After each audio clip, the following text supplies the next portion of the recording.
मेरा नाम कंदाड़ चंदना है। मैं आपकी हिंदी अध्यापिका हूँ। आज हम 10वीं कक्षा के हिंदी पाठ्य पुस्तक में दिए गए मनुष्यता नामक कविता पाठ के बारे में चर्चा करेंगे। इसके कवि श्री मैथिली शरण गुप्त जी हैं। बच्चों, अब हम पाठ का अवलोकन जानेंगे। पाठ का अवलोकन, कवि परिचय, पाठ प्रवेश। बच्चों, अब हम पाठ के अपेक्षित लक्ष्य पर एक नजर डालेंगे। लक्ष्य: इस पाठ के अंत तक आप इन विषयों में सक्षम होंगे। कवि श्री मैथिली शरण गुप्त का साहित्यिक परिचय प्राप्त कर सकेंगे। परोपकार तथा विश्व बंधुत्व की भावना को समझकर मानवीय लक्षण आत्मसात कर सकेंगे। विशुद्ध खड़ी बोली के बारे में जानकारी प्राप्त कर सकेंगे। बच्चों, अब हम कविवर श्री मैथिली शरण गुप्त के जीवन परिचय के बारे में जानकारी प्राप्त करेंगे। कवि परिचय। कवि का नाम श्री मैथिली शरण गुप्त। जन्म 3 अगस्त 1886। जन्म स्थान उत्तर प्रदेश के चिरगांव। बच्चों, अब हम श्री मैथिली शरण गुप्त कृत कुछ काव्यों के बारे में जानकारी प्राप्त करेंगे। प्रमुख कृतियां: जयद्रथ वध, पंचवटी, साकेत, भारत भारती, यशोधरा। बच्चों, अब हम श्री गुप्त जी को प्राप्त पुरस्कारों के बारे में जानेंगे। पुरस्कार: हिंदुस्तान अकादमी पुरस्कार, मंगला प्रसाद पुरस्कार, साहित्य वाचस्पति, पद्म भूषण। बच्चों, अब हम उनकी कविताओं की विशेषताओं के बारे में जानेंगे। विशेषता: संस्कृत, बांग्ला, मराठी और अंग्रेजी पर इनका विशेष अधिकार था। मृत्यु 12 दिसंबर 1964। मरणोपरांत सन 1966 में उनके नाम पर एक डाक टिकट जारी हुआ। बच्चों, अब क्रियाकलाप 1 में पूछे गए प्रश्नों के सही उत्तर देने की कोशिश कीजिए। क्रियाकलाप 1। श्री मैथिली शरण गुप्त का जन्म कब हुआ? अ 3 अगस्त 1885, अ 3 अगस्त 1886, ई 3 अगस्त 1887, ई 3 अगस्त 1888। शाबाश बच्चों, आपने सही उत्तर दिया। सही उत्तर है अ 3 अगस्त 1886।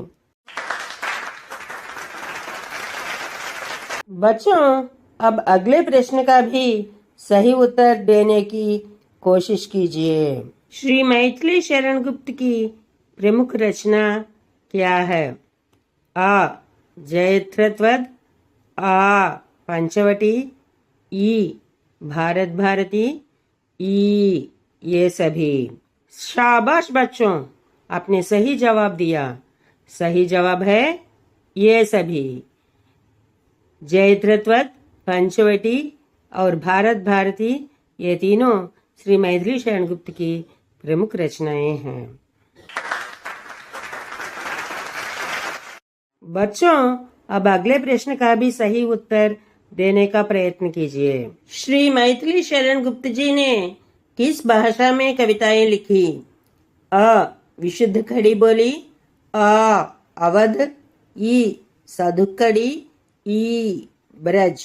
शाबाश बच्चों, आपने सही जवाब दिया। सही जवाब है अ विशुद्ध खड़ी बोली।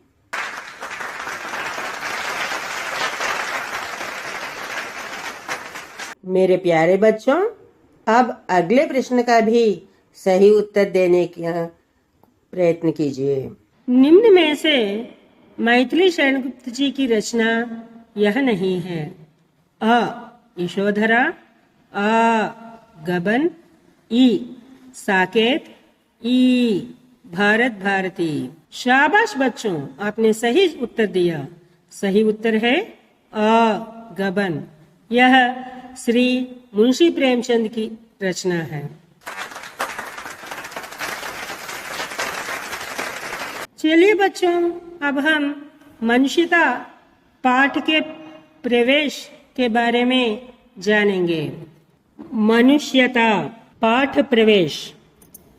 प्रकृति में अन्य प्राणियों से मनुष्य में सोचने की शक्ति अधिक होती है।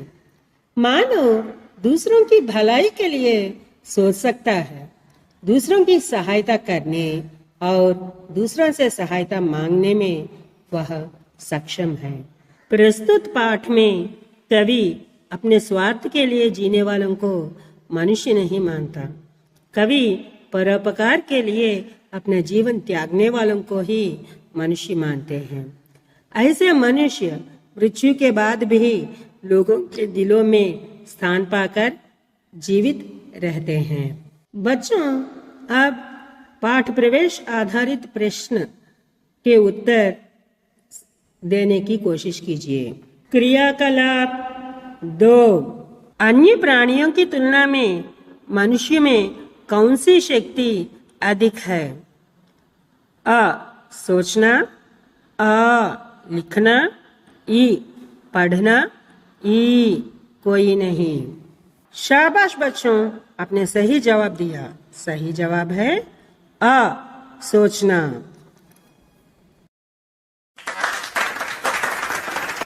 बच्चों, अब अगले प्रश्न का भी सही उत्तर देने का प्रयास कीजिए। मनुष्य किसके लिए सोच सकता है? अ दूसरों की बुराई के लिए, आ बच्चों के लिए, ई गलती करने के लिए, ई दूसरों की भलाई के लिए। शाबाश बच्चों, आपने सही जवाब दिया। सही जवाब है ई दूसरों की भलाई के लिए।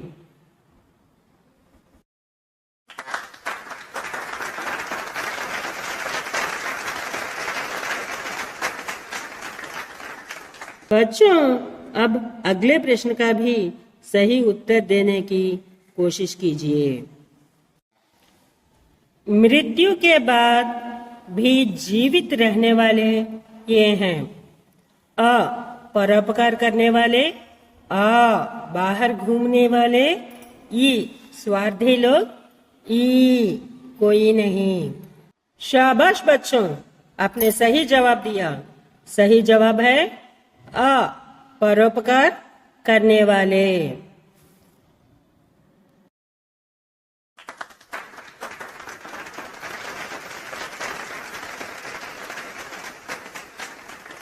बच्चे, अब अगले प्रश्न का भी सही उत्तर दीजिए। कवि किसे मनुष्य नहीं मानते हैं? अ स्वार्थी लोगों को, आ दोस्तों को, ई परोपकारी लोगों को, ई कोई नहीं। शाबाश बच्चों, आपने सही जवाब दिया। सही जवाब है आ स्वार्थी लोगों को।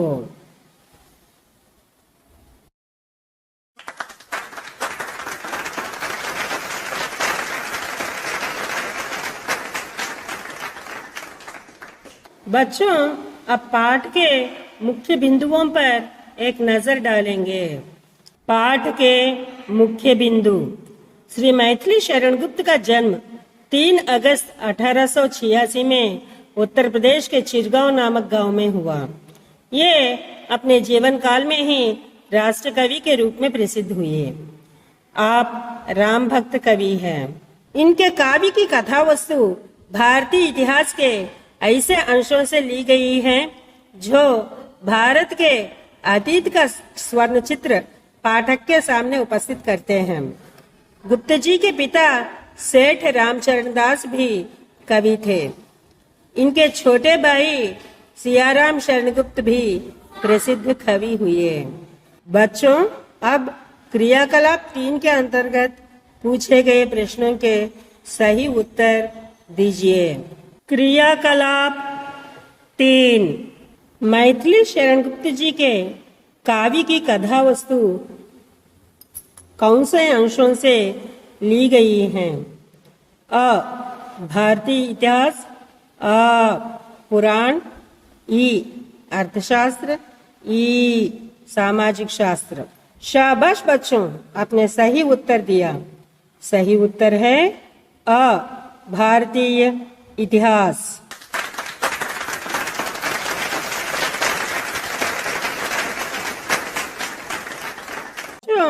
अब अगले प्रश्न का भी सही उत्तर दीजिए। श्री मैथिली शरण गुप्त जी के छोटे भाई कौन हैं? अ. सेठ रामचरण दास, अ. सियाराम शरण गुप्त, ई. सेठ गोविंद दास, ई. सेठ नारायण दास। शाबाश बच्चों, आपने सही जवाब दिया। सही जवाब है अ. सियाराम शरण गुप्त।